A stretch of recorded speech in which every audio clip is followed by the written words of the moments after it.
विराटनगर महानगरपालिका वडा नम्बर 4 यो राजु चोकदेखि पश्चिम के भन्छ यो टोललाई सरमाथा टोल। हाम्रो सुमन घिमिरेको घरमा एउटा सर्प छिरेको छ भन्ने खबर आएछ। म यहाँ आएको छु। अहिले करेस सर्प रहेछ, त्यो करेस सर्प छ, सानो खालको छ हेर्दा चाहिँ, तर एकदम यो डेन्जर हो यो सर्प चाहिँ। यहाँनिर यो अवस्थामा छ यो करे, त्यसलाई म रेस्क्यु गर्न लागिरहेको छु।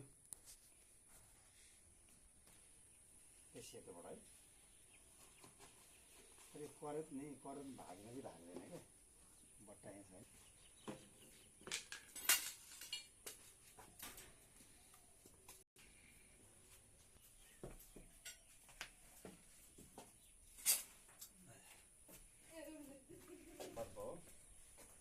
बेलामा देख्नु पर्छ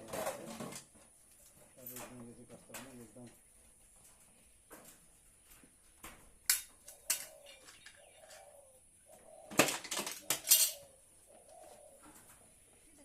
है